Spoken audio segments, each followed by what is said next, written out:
What's up, everybody? Welcome back to Come On, Get Happy Hour. I'm super pumped because I've been wanting this guy on the show, and he had a little sinus infection, which I've had before a couple weeks ago. And so I'm just glad, I'm honored to have him on, as well as a good friend of mine. She's a rock star, which should be the drinking word, I think. What do you think, Sketch? I like it.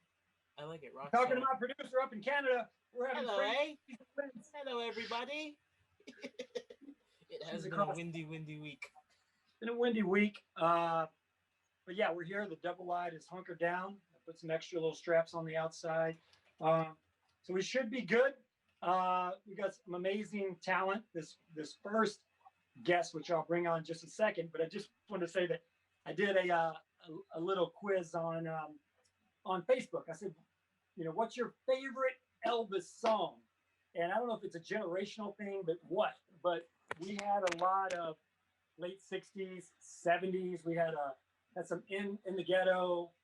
We had one of my personal favorites, Suspicious Minds. We can go on a little less conversation. A Mac Davis song, R.I.P. Mac. He just passed away. And we had some '70s. We had some Way Down and Moody Blue, and those were recorded. And I'm an Elvis geek, so I know like crazy Elvis information. I scare people. But those were recorded in the Jungle Room at Graceland, and our first guest tonight was actually on those tracks. So I'm honored to have this guy. It's amazing. Do you have a favorite Elvis song, Sketch? So I have a few. I think my number one favorite song um, is Jailhouse Rock, Okay. because not only do I love the song, I love the fashion, and I love the music video. And it really inspired me as a kid, like to become a creative person. Like I really love that. And then I also love all of his gospel music. Yeah, the gospel is the best. My wife is Catholic. The kids are Catholic. That's the contract you sign when you marry a Catholic girl. But I'm Southern Baptist. So the deal is when we get ready for church on Sunday mornings, I go, Alexa, I can't say it too loud. I go, Alexa, play some Elvis gospel. And I go, I'm working on the building. It's a good foundation. Yes. Little Southern gospel. And Larry's first guest is an amazing gospel singer. But yeah, I love, I don't know if you ever saw 68 Comeback Special, but the song at the end is called If I Can Dream, which one is of just my favorites. One of my favorites. Today, you can play, yeah, right now. And when he just loses himself in it, starts swinging his arms, he's like lost in the music. And he never did that song live in concert. Wow. That was a one-time powerful song. And that message today, look right now, which I'm sorry, one of yours from Canada, Celine, did that song, but she did American Idol a few years ago, and they did the hologram with Elvis. But she has an amazing voice. It was cool. But that's you got Celine and Justin and Jim Carrey. So and Shania Twain and Mike Myers and Schitt's Creek. No, you guys. We got all the winners. Yes. I love all the comedy from up there, the John Candy. I just like to give you a hard time. It's all good. It's all good. We're very forgiving, eh? We are, eh? Shall we get started? Yes. All right, y'all. My first guest has an amazing album out called Legacy. I've been listening to a lot. I even sent him a picture this morning. I'm into 405 traffic out here in LA. But you put on some good gospel music like Larry Strickland, and it just uplifts my spirits. I love this album. I'm a big fan of Elvis gospel, and he knows a little something about the King because he was Elvis's bass singer through J.D. Summers and the Stamps Quartet. We're going to talk about all that. But all you guys know, I'm an Elvis geek. I'll talk about Elvis, until the cows come home. But here he is with the King right here. We'll shoot that in later. But I'm honored to have my first guest on the show, everybody, Larry Strickland. Hey, Larry. Hey, Stevie, how are you? Good, buddy. You're in Nashville, right? Yes, I'm just outside of Nashville, a little town called Franklin, Tennessee. I know Franklin is, yeah. My publicist sent me a message right before the show and said, "Is he in Nashville?" I'm like, "Wouldn't you like to know?" I can't divulge that location. Yeah, exactly. Well, this whole area is Nashville anyway. We live out in a community where a lot of music artists live out here. Reba McEntire lives just down the street, and Carrie Underwood lives over the hill, and my good friend Mike Davis, who lived almost within walking distance of us here. You know, he just Wow. passed away. And he was a friend. He came over once a week. We'd have a poker night every Wednesday night, and Mike was part of our group. And Wow. you know, it was just terrible to lose him. Well, I just mentioned, Mac, I don't know if you heard me. I said, little less conversation. I did a little Facebook post. I said, what was your favorite Elvis song? And little less conversation came up a lot. And I'm like, we also did Memories and In the Ghetto and, you know, all these other songs. Amazing. Oh, no. Yeah, I was singing It's Hard to Be Humble to my kids. I have a 12-year-old and a 10-year-old married. And they go, Daddy, and being a comedian, they thought I was just joking around. I'm like, Lord, it's hard to be humble. They're like, they thought I was just making up. I'm like, no, Mac Davis, when I was a kid growing up in Kentucky, I loved watching those variety shows. And Mac Davis was so charismatic, you know? You know, he was just something else. And the songs that if you ever Google him and look at his song list, I mean, songs like Memories, you know, and In the Ghetto, I mean, wow, Lord, those are songs, soundtrack, you know, to my time, you know, growing up. And whenever we'd be sitting together, you know, it would just dawn on me, you know, this is the guy that wrote In the Ghetto that we sang almost every night on stage when I was with Elvis, you know. So it was amazing. Yeah, it was good memories, man. It was just really miss him. I heard him recently on a YouTube telling the story of how he came up with Memories. Like they wanted a closing to the 68 comeback special, right? Mm-hmm. And did he write Memories just for that special? I think that's right. I don't remember exactly. Yeah. He's got some great stories behind all those songs that he wrote. Well, I loved him. He was charismatic. I posted something maybe 2-3 weeks ago from his variety show, and he was singing a gospel song, but he had Tom Jones. Have you seen this clip? Donna Summers and Dolly Parton, and they're all singing with a gospel quartet. No, I hadn't seen that. I've got to look that up. Wow. It's on YouTube. It's amazing because I put it up right after he passed away, and then I'm like, would you notice who else is in the quartet? It's like, here's Dolly, Donna Summers, and then of course Tom Jones, you know. I bet that was a good sound. Oh, that was awesome, buddy. Yeah. But of course, you know, I got this from Lansky Brothers. I ordered it. You know what that is, of course. Oh yeah, absolutely. Absolutely. I started to put mine on, but I thought, no, he'll think I'm too cheesy if I. Dude, you don't even know what an Elvis geek I am. I moved to California, Larry, with 2 suitcases and a King Creole movie poster, and that was it. And I still have the movie poster, and so yeah, I've loved Elvis ever since I was a kid, and I love gospel, and I've been listening to your album a lot. I love the sound of your album. It has bluegrass, but it also it's bluesy. You have everything in there. Yeah, that's you know, it's all instrumentation and feels that I love, you know, and then so I just kind of blended it all together. Had no idea how it was going to turn out, but I really like it myself, you know. And it's a lot of times people that you don't sit around and say, yeah, I really love that record, you know, when it's your record, but there are some sounds and feelings on there that I really like. Yeah, it's amazing. How did you select those songs? It has 6 songs on it, correct? Yeah, it's just 6 songs. I have all the intentions in the world of going back and recording more. And I probably, so if it was on vinyl today, it'd be called an EP, right? Yes, that's right. Extended play. Exactly. Yeah. It's an EP. Yes. That was unintentional, though. I wasn't thinking about that. But that was cool. Was that your first solo album, Larry? You know, it is. My whole life, I've been a quartet singer. You know, when I was a young kid, my dad, who was a pastor, this was back obviously in the 40s. I was born in 46. My dad loved gospel quartet music. Mhm. And when I was about 10 years old, he took me to my first concert. And man, when that sound came off the stage, I was immediately just stunned and hooked. And I knew that I was going to have something to do with it. I didn't know what or to what extent, but it got into my soul, you know, and I couldn't shake it. And I started uh, singing, you know, by myself, of course, and in the bathroom or wherever, and Yeah. teaching myself to sing. And eventually, you know, as I became a teenager, my voice changed. And so I started working on that, you know, took advantage of the change in my voice and worked on dropping it, you know, and singing low as I could and stretching my vocal cords out and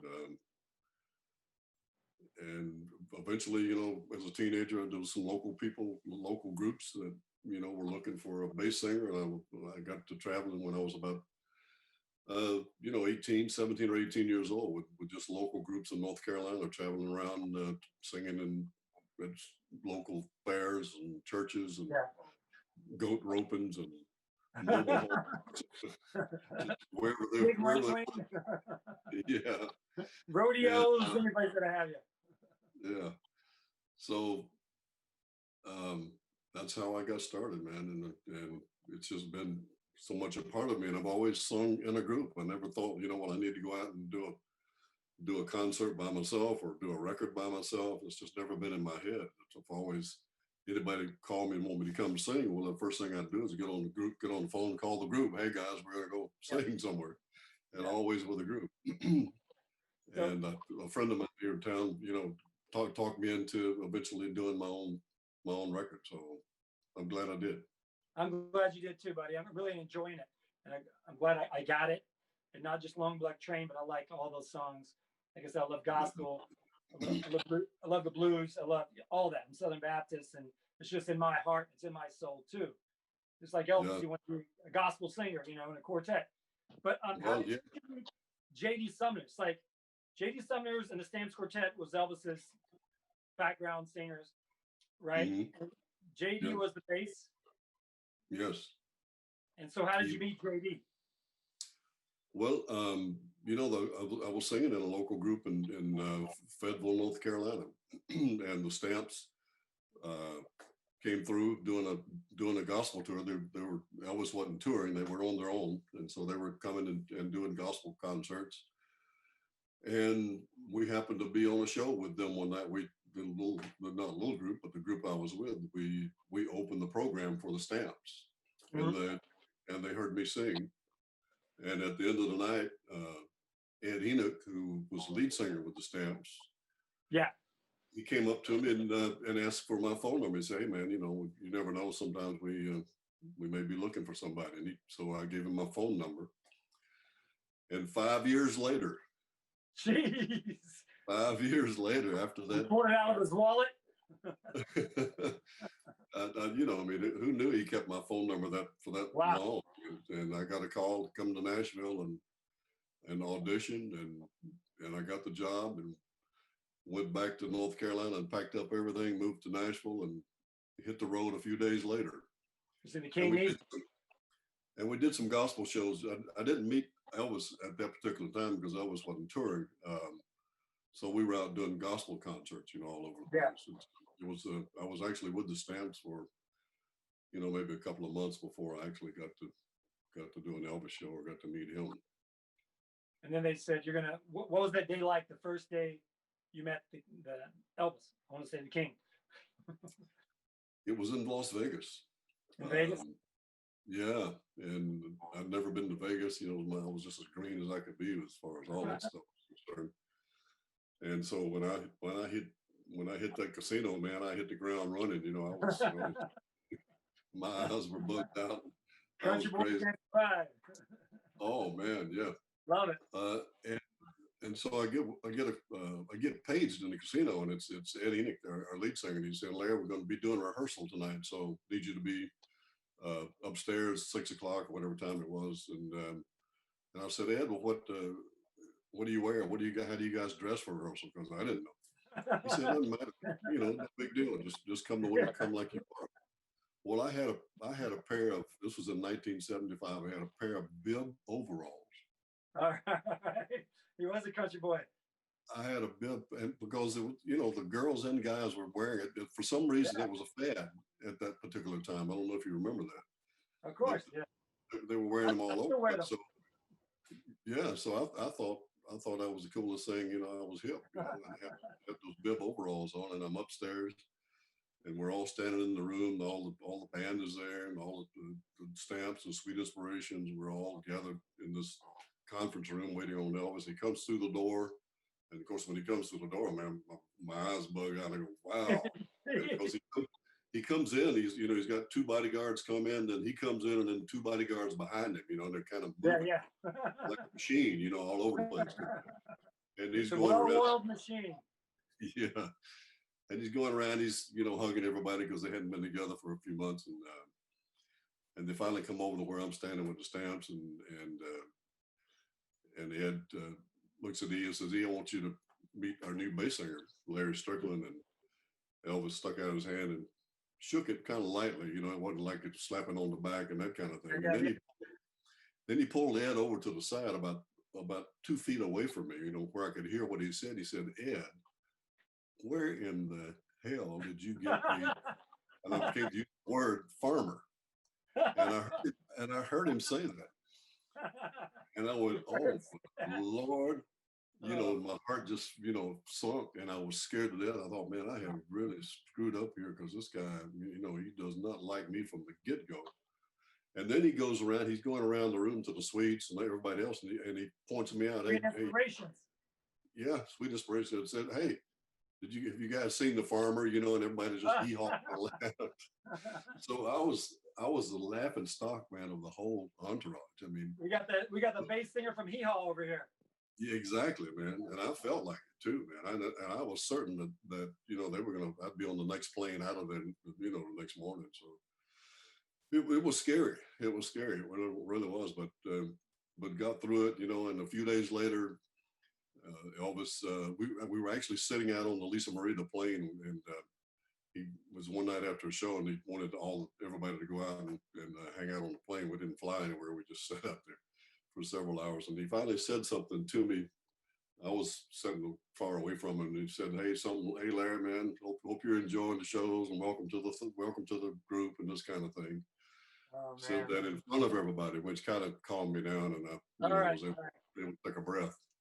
All right. So from then on, I was a member. One of these is still of approval. He's all right, man. He's all right.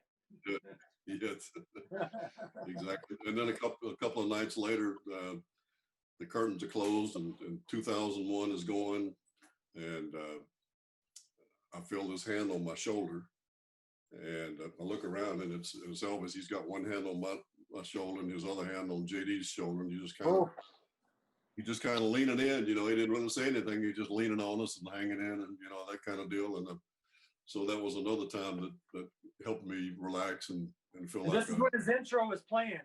He was behind you guys. Oh yeah. He's like, "How you doing, everybody, fellas? You good? You good and everything?" Exactly. I love it, buddy. I admire that so much. And I had a question. It just dawned on me the year after Elvis died. I was a kid in Kentucky. My mom said, "I'm going to take you to see Elvis next year." So next year we're going to go. And then he died. I didn't get to see him. But JD and the Stamps, they went out as like a tribute concert. And I went to Evansville, Indiana. We drove up there. Were you a part of that? Yes, I was. 78? Yeah, I stayed with the Stamps until let's see, that would have been 78 or something. Yeah, I stayed with the Stamps till about 1980, 81, somewhere in there. So then I've seen you in concert, my man. Yeah, I was part of that. And we did a lot of those things. Our gospel concerts kind of got put on hold for a while because there were so many people that was wanting to see us because of Elvis and because he passed away. So we completely changed our whole show and started taking a full band and some horns with us, and we were doing a big show for a while. I don't know if we had the horns when we were in Evansville or not. Yeah, yeah. We were doing kind of a variety kind of show at the time. Yeah, I remember as a kid, and then I knew a guy that was a gospel singer in Kentucky that had met JD, and then I'm sitting there and I see JD kind of at the back of the stage with Ronnie Tutt, and I was a drummer as a kid. I was like, oh my God, that's Ronnie Tutt. So I ran down there. I didn't know anything, you know, I'm 10, 11 years old. I was like, Ronnie Tutt, I'm a drummer. And he's like, all right, do some rudiments. And I was like, just hitting my hands. And then I said, JD, and I talked to JD. I couldn't believe I was one step away from Elvis, you know.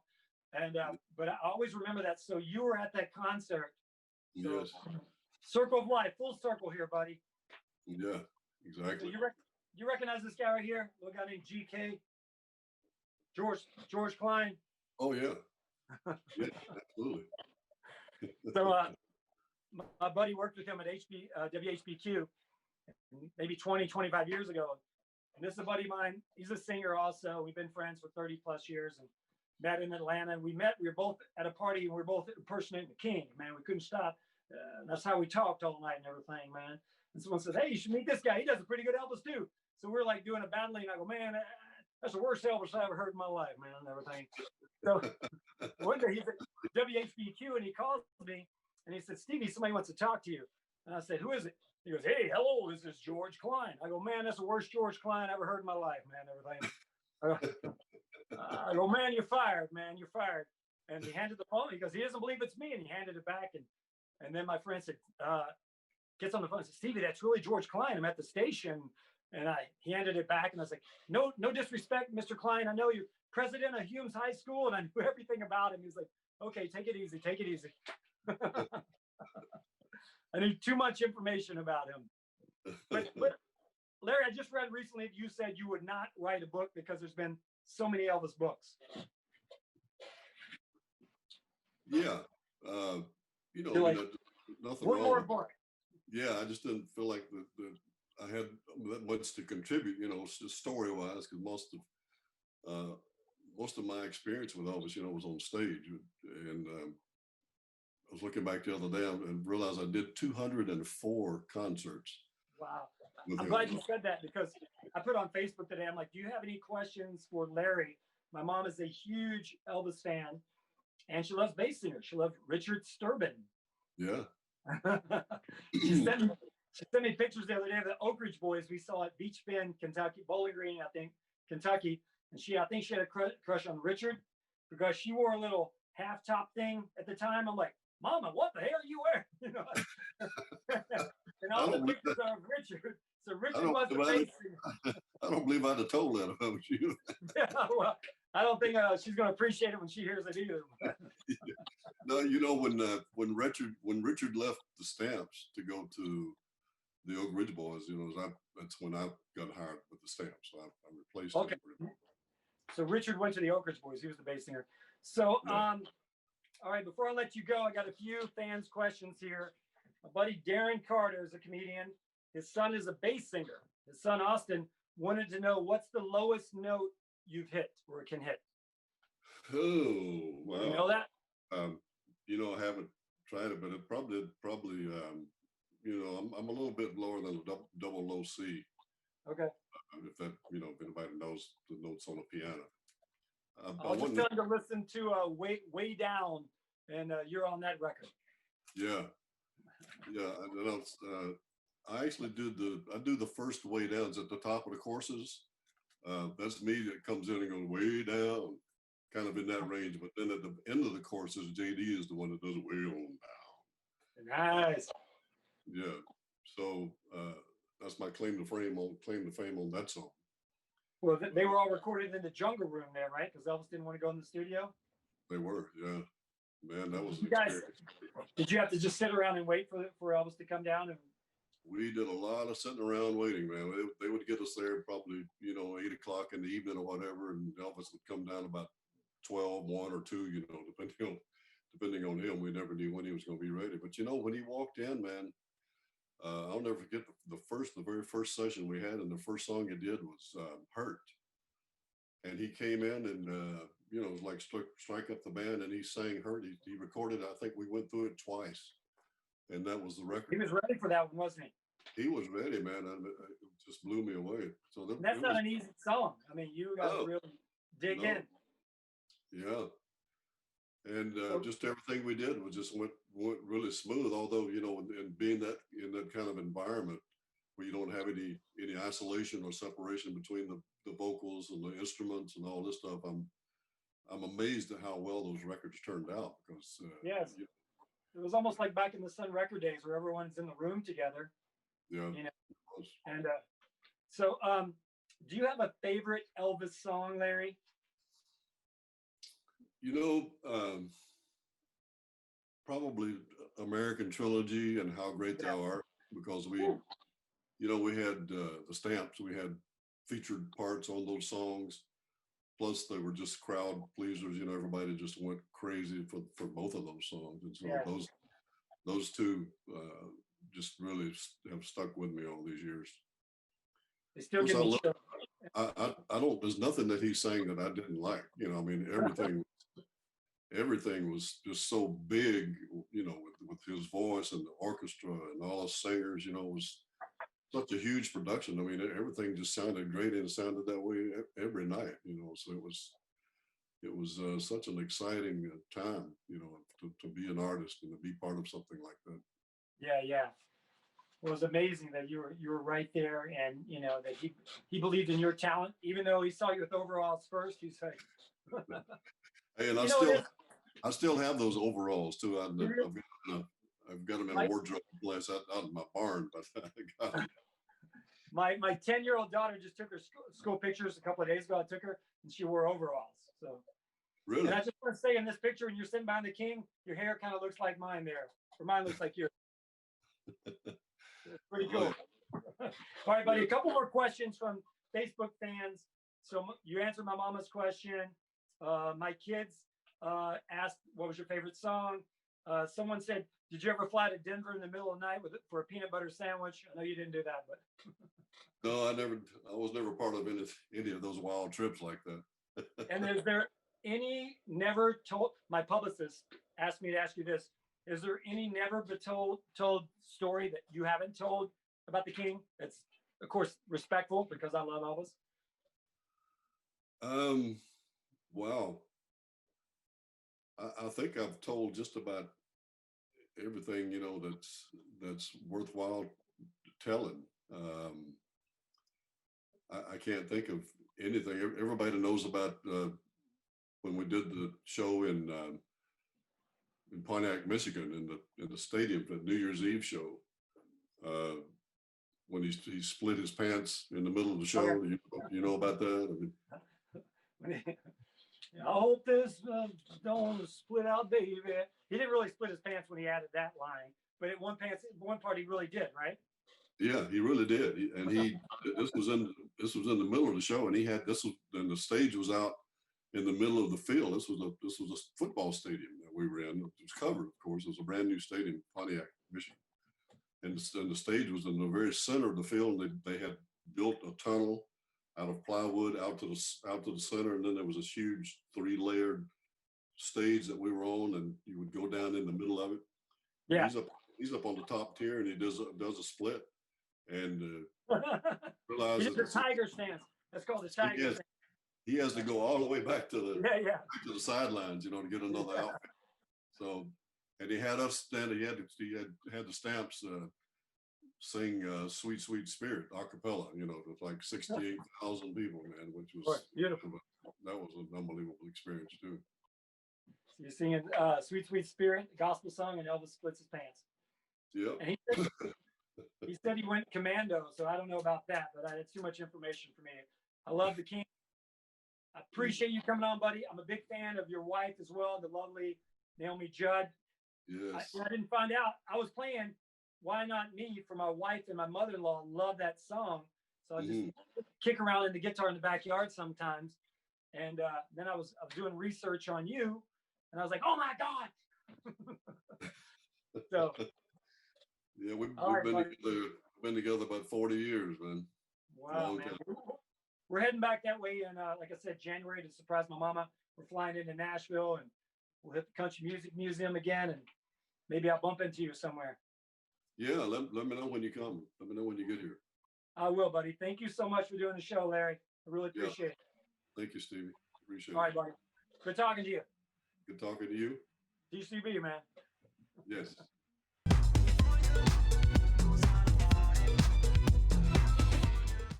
Everybody, how cool was that? This man was this close to the king. So I could have gone on for 9 hours, but I got another rock star coming up next. She's a good friend of mine. She's been on the show before.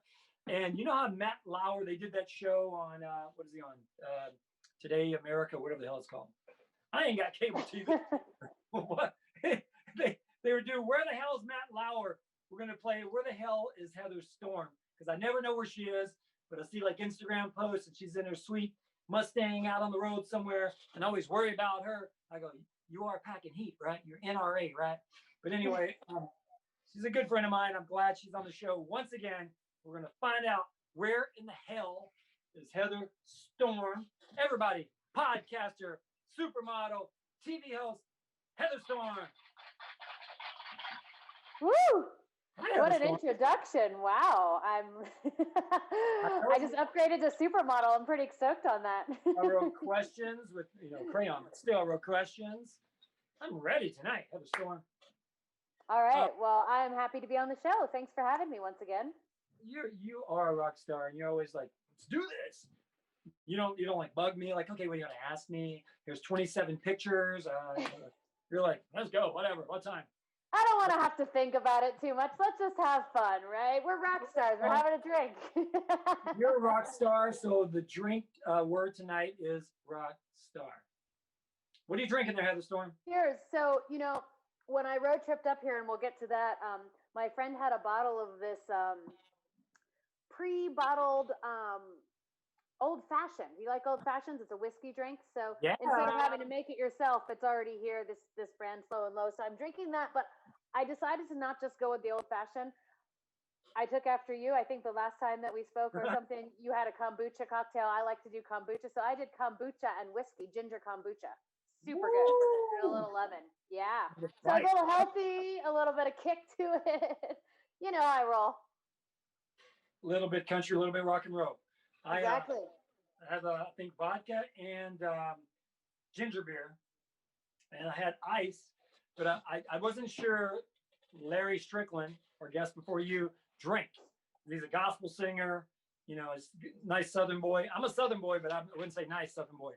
So I was like, we're gonna ixnay on the ink dray until then drink and rock and roll. Perfect. All right. Well, that's so now your ice is so. melted, but that's okay. I know. Look, I was holding it for so long, the ice melted, but so this is how much I have to go for you. I think that's going to be a fun show. That sounds like a fun It's always a fun show. And I like the last show, by the end, people are like, Heather looked really relaxed during the torture. I just keep drinking going the out. wine. She's Just going go out. with the flow. I just go with the flow. You know how it goes. So Heather, where are you? I am in Colorado right now, and it is like -5 degrees out. It's super cold. I'm in the mountains, and it snowed. There's about 18 inches of snow out my window right now. What are you doing in your sweet little 65? Is it 65? 65 Mustang. What are you? Do you have like chains? What the hell's going on? Well, I wasn't expecting it to snow like this. This is kind of unusual. So, yeah, it's sitting out there covered in snow. That just happened last night or the night before. Like today was the big snow day. So right now, no driving, but I was able to get a lot of driving in up here and see all of the beautiful autumn, fall aspen trees changing and everything. It's been amazing. And I mean, it's just incredible up here. So whole other world from when I last talked to you down in Texas.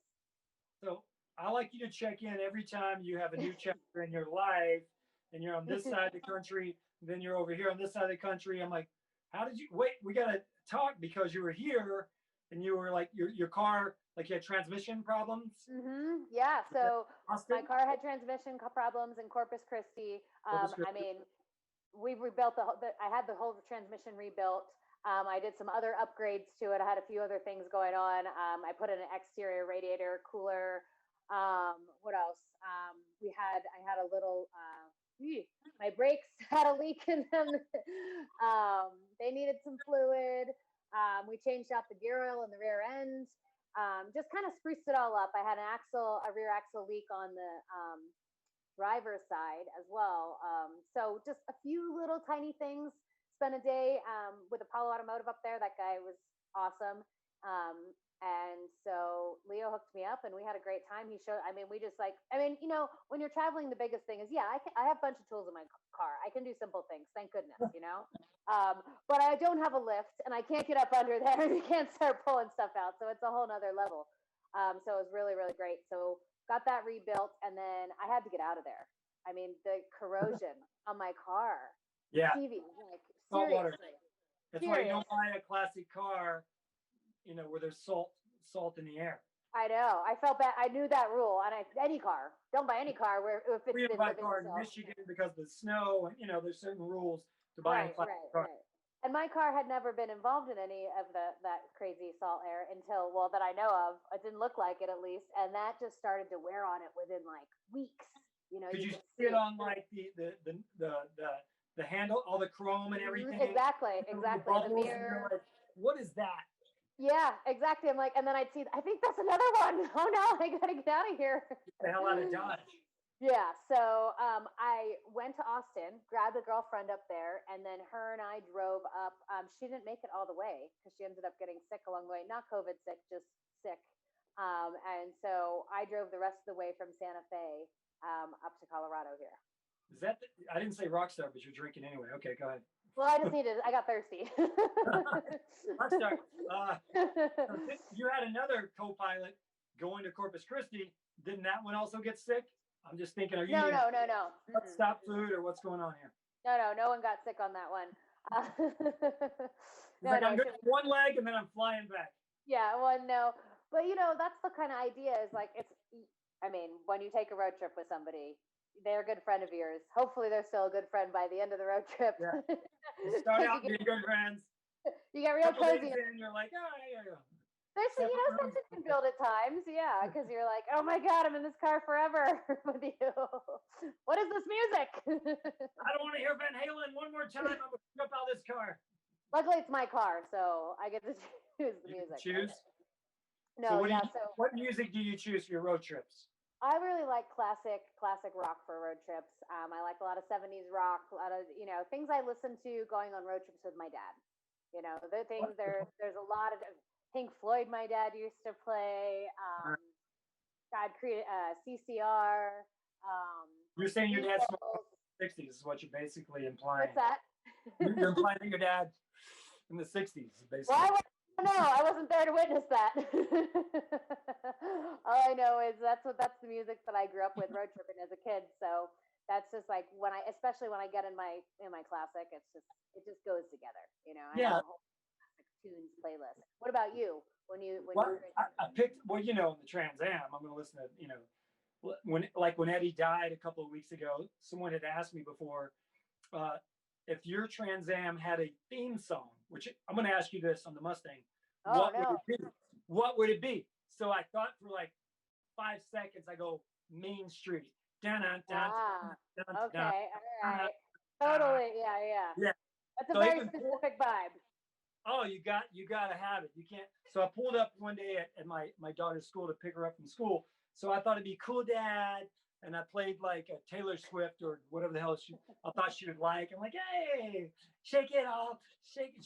She gets in and she goes, Dad, shouldn't you be playing like AC/DC? I'm like, yeah, I should. Yeah. And I did. She's like, by the way, never do that again. She's like, Dad, you're like trying to be cool, Dad, when we know you're in a Trans Am. You're not going to be really listening to Taylor Swift. So if the Mustang had a theme song, what would it be? I don't know. That's a hard one. What's your favorite band? I don't think that. No. It's very specific. I've spent a lot of time driving on road trips in that car, and it depends. Like for me, that's hard. I got to think about it. I mean, we're gonna come back to that. We're gonna swing back around. I want you to think of one moment on your road trip that stood out. Where were you? What do you think you could have been playing? There's so many though, because for me, when I'm driving, like depending on where I am, I'll see the scenery and I'm like, oh, I'm gonna put this song on. And then like, so I was coming into the mountains like coming, so southern Colorado, I was on the 285 heading north coming from Santa Fe, and it's really, really dry in the south there. I mean, it's beautiful, but it's super dry, and there's like hills and stuff, and then it kind of gradually gets to more mountainous. And as I was coming through the mountains, I'm like, okay, there's a lot of mountains now. I'm gonna put on John Denver, and I put on the Rocky Mountain High song. And, I was about to say, did you play John Denver? Yes, of course. So you have to. For me, it's like about the scenery too, like the perfect vibes happening, and then I'm like, oh, you know what? I'm gonna, this is the perfect song right now. I was on in California, for instance, like on the Ventura Freeway, like I played that song, and I was like, all right, this is perfect. Like it just, it just depends on where I'm vibing and what. Ventura Freeway, was that America, buddy? Exactly. Yeah. Oh, okay. So I like a little staple. I was on a boat yesterday and had my acoustic, and I asked my daughter, "Do you have a request?" And she goes, "Country Road." I go, "John Denver, really? You want me to?" And then now, I go, "Okay." But it's appropriate for certain things, and then if you're in Colorado, it's perfect. You're like, all right, this makes sense. Yeah, but I was on a boat. She should have said Margaritaville or something. The boat? Yeah, that doesn't work with a boat. I agree. Yeah, boat, like some drinking boat song, but she doesn't drink. That's a whole different thing. She hasn't matched up the, she understood with the Trans Am, but she didn't understand with the boat part. Anything but Taylor Swift, Dad. Anything but. Well, I don't take it off. I stay out too late. She's like, no, please. I don't even know those songs. It's just. That's the only Taylor Swift song I know. My producer Judy is up in Canada, so I did admit once that I know some Justin Bieber songs on guitar, but that's between you and I. That's between you and I. Her. I'll just stay right here for sure. We're gonna edit that out later. Yeah, you might want to not. You don't want to tell that. So when your Mustang was getting worked on, did they know who you are? Did they recognize you from Garage Squad? Well, the funny thing is they didn't at first. And, I said, let me talk to the guy because I don't want you guys just working on my car. Cause I had it towed there. I had looked up some places online and I had it towed there, not knowing, not speaking to anyone cause it was middle of the night. So, then I called the next day and I said, hey, I have my Mustang towed there. And, they're like, oh yeah, we'll take a look at it. I'm like, well, I'm going to come up there. With the camera crew. That's normal. Yeah, right? you're not just going to take a look at it. And they're like, oh no, it'll be good. I'm like, yeah, I'm sure it will be. I'll see you guys this afternoon. Yeah. We'll call you. And by the way, your air filter is disgusting. You might want to change. They always bring out the air filter to show you. I mean, it depends on if you've been driving a lot like I do through the desert. My air filter does actually get really bad, honestly. And luckily, I wish it was only the air filter that they told you what was wrong with it when you go to mechanic, because that's cheap. But you came in with like overalls and like the tool belt, and they're like, whoa. We brought my bag in. I'm like, all right, guys, let's get to work. They're like, what's going on? Instagramming. No, but you know what? For Leo Mendez, he's the owner of that shop. I mean, that was a great opportunity for him because I talked to him. He got it. He was cool. He had a bunch of Mustangs already, so like he races them and stuff. So he 100% real car guy. I mean, sometimes you get shops and the owner is not. I mean, they like cars, but they're not like a car person. They don't get it. And they pretend to like them, and they pretend they can fix them, and then you keep not a good back and you're like, this time we got this time. Trust us. We totally know what's up with it. And you're like, no. But I mean, he was on it. He's like, I told him, I was like, I'm going to take off again and I'm going to go on another road trip. So I'm going to post this all over social media. So we better do a good job, huh? So yeah. So we did. Brake lines and everything then. But I mean, there was a lot of stuff. Down the Colorado mountain with no brakes. I know, right? I mean, that's scary. A lot of little things happen that you don't even know. Well, I mean, what I did end up having the lower radiator hose pop off, not completely, just started to leak. So my friend, I was in Santa Fe, which that was my first time in Santa Fe. Cool little city. I didn't get to see much. I have to be honest. I mean, we're traveling during the pandemic. Take another drink, Rockstar. I think I might need to. I need to just rub my leg. Right. We need to take a few more so we can get you like this and relax. I'll relax. I'm on a couch this time. But Santa Fe is completely shut down. Every city kind of has their own rules. So that's what I learned traveling from place to place. And I play it safe. I have my mask. I got my sanitizer. I bring my own food, like bring a cooler with food in there because you don't want to. There's nothing to eat. Places are like hit or miss, open or not. So you just want to be 100% prepared. And you're healthy. Huh? And you're healthy, so you're gonna eat health conscious stuff. And I'm gonna eat health conscious stuff, keep my immune system up. And I bring, the one thing about traveling during the pandemic and road trip, you know how you get all those bugs on your windshield? Well, there's none of the squeegees available. So you got to bring paper towel. Yeah, because it's, I wouldn't really want to use it anyway necessarily. And the ones, if they are available, some of the gas stations will have it, and that water is like 4 months old or something. You can touch the gas pump, but the squeegee wouldn't be safe to touch the No, squeegee. definitely don't want to touch the Go ahead and squeegee. grab the gas pump. It's fine. You got to get gas. You do not have to see. Don't have to see. Well, you know how to kill the virus with the gas pump. You spit a little gas on your hands. That's right. It usually leaks out anyway, so you're fine, and it smells good the rest of the time you're in the car. A little buzz on the road. No, a lot of people, I saw them with gloves or whatnot at the gas pumps. I didn't use that. I just would sanitize, wash my hands if I use the restroom there. Also, just because like with the amount of times I have to fill up, like it's a lot of waste, just glove after glove after glove, and you see things like trash on the ground, people with their masks and gloves down there. It's like, what are you doing? Come on, like get it in the trash can there. So, but I would say, if people are listening and they're going to travel, definitely bring some glass cleaner and some paper towels because that comes in good handy for just cleaning up. Baby wipes. Baby wipes are cool. Baby wipes are good for always on a road trip, basically. I mean, always on a road trip. Yeah, you don't know what things spill. You get on your hands. Many things can happen that baby wipes are good for. That's for sure. A lot of creepy stuff too. But how far was Corpus Christi to Colorado? How far? About 1,000 miles. I was a little south of Corpus Christi, so it was about 1,000 miles to where I went. So I woke up in Santa Fe. My friend, she had to take off. She flew back to Austin because she was feeling that sick. She was having stomach issues. She just felt super sick, and I was like, you know what? You're like, please. Well, I mean, the thing is, we talked about it, and I'm like, she's like, I want to be able to go with you on the last day. Colorado is going to be the prettiest part. I'm like, yeah, but I don't want you getting worse, and there's no hospital really from here to there. Like it's small town after small town after small town, which is cool if you're and not cool if you're sick at all. No. So I felt unsafe after we talked about it. I'm like, if you feel that bad and an emergency comes down, we're not in a good situation. Yeah. And there's not a lot of service out there. We're in an old car. Like none of this is bad. It's going the wrong direction. So we both agreed. And so she left, and then she left early that morning, and I woke up and I had a leak on my lower radiator hose. So I was like, all right, cool. I can get this fixed up. I got that fixed up in the morning, and then I drove all the way to Colorado and got there. I don't know. It took me about 6 hours or so. You are a badass because I'm like, she's going to Corpus Christi from LA to Corpus Christi to Colorado. I'm like, now she's on a trailer bed. Like I did a Honda Pilot commercial once, and I'm in the front seat, but we're on a trailer. It looks like you're driving. You're like this. Yeah, we're going through downtown. There's no other cars because it's a Sunday morning at 6 o'clock downtown. I'm like, that's what she's doing. But then you kept posting like, your car broke down. I'm like, oh, she's a badass. She's not. No, yeah, it's real. Well, I mean, that's the adventure of it, really. I mean, it's if you're not nervous when you're on the trailer with your car. I mean, the fun part is, when she had to leave, I was like, okay, it's like, well, if my car breaks down, there's, I know what's probably wrong. Doesn't mean I can fix it on the side of the road, but I have tools. I have the means, you know.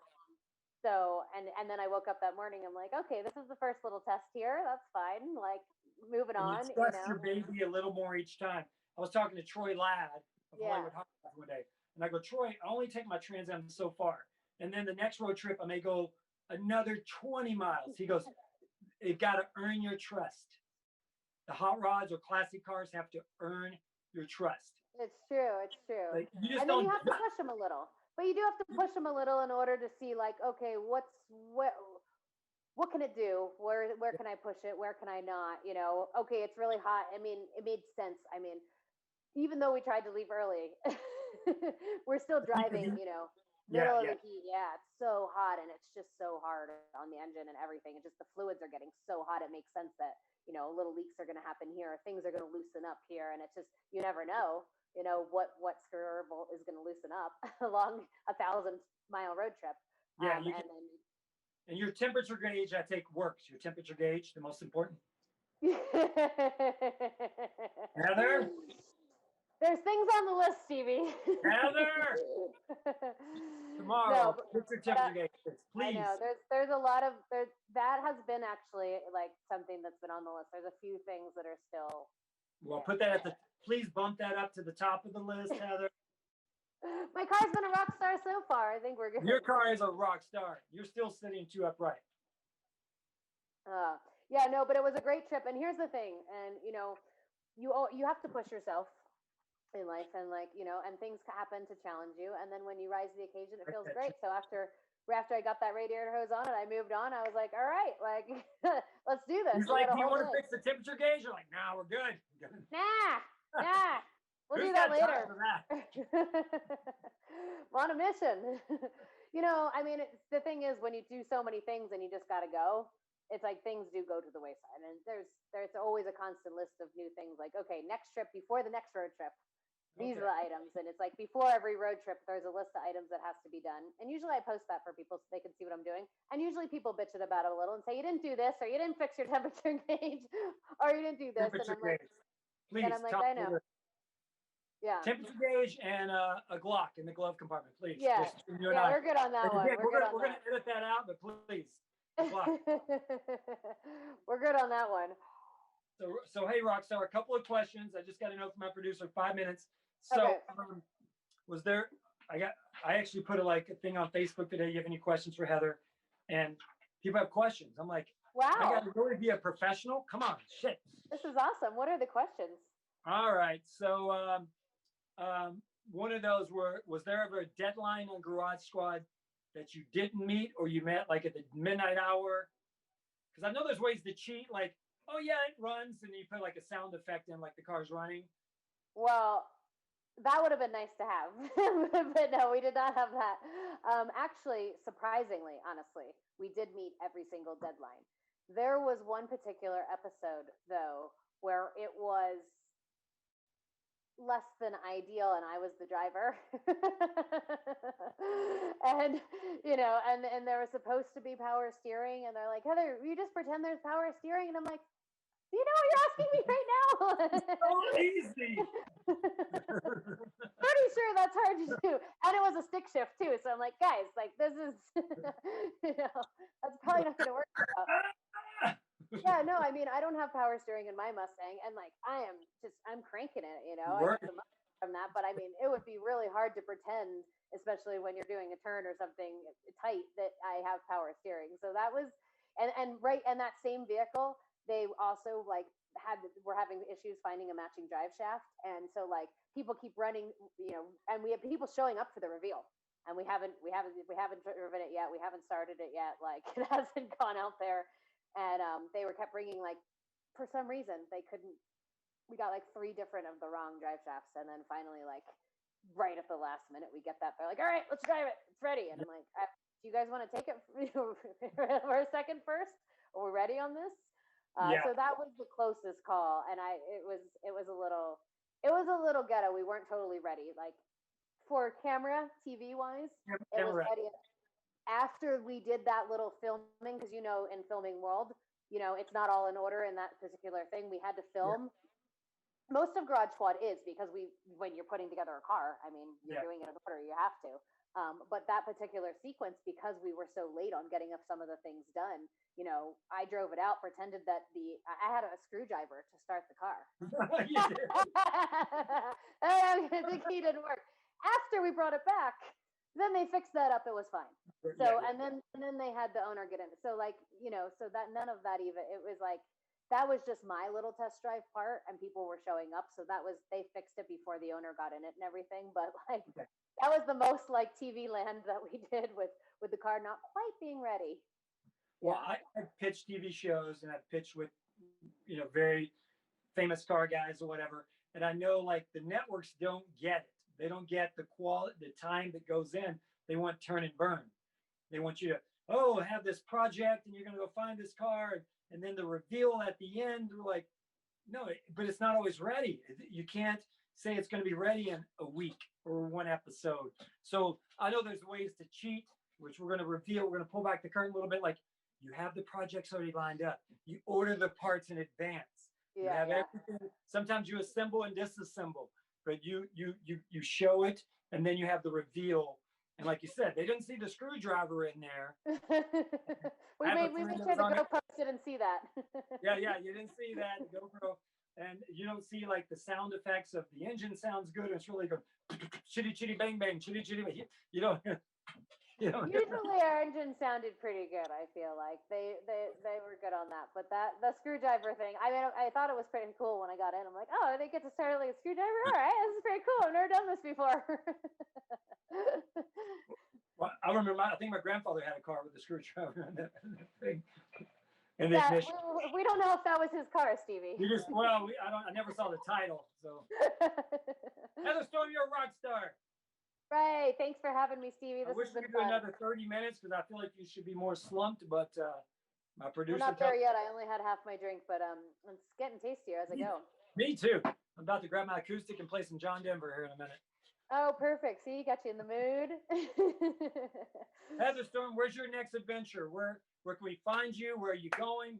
All right. Well, you can always find me, Heather Storm LA, on Facebook, on Twitter, and on Instagram. My YouTube channel is Heather Storm. And I am here for the next few weeks. Not sure come December where I'm going to head because it's going to get cold here. And I don't know if I want to be here for too much cold. I'm seeing it. There's 18 inches of snow out there. And come December, I think I'm going to need some warm weather. So I'll keep you posted. And maybe we'll be having a chat from somewhere else. Two things, Heather Storm. Temperature gauge, please fix that. Get some chains and maybe a little Glock in the glove compartment. You didn't hear that from me. But anyway. All right, safe Stevie. travels, my friend. All right, I'll see you later. Peace. You are a rock star. Bye.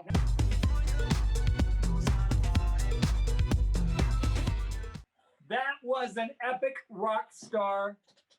Even though we didn't drink on the first guest, because I don't know if he drank. But he's a legend and an icon, and he's that close to my biological father, the king. Thank you very much. Elvis. Larry Strickland, thank you very much. Heather Storm, always on an adventure. We look forward to seeing you on TV and hearing you on podcasts. And my producer, who's a maestro in her own right, multi-talented, and she's going to take us out with something I hope we legally can play. All right, take it away, Sketch. We'll see you on Wednesday. This airs on YouTube and Stevie D and his Soul Card Friends on Facebook. Come on, get happy hour, y'all. Thanks for watching. Yeah. Bye, everybody. Let me take you back in time. You're in the mix with JudiLew.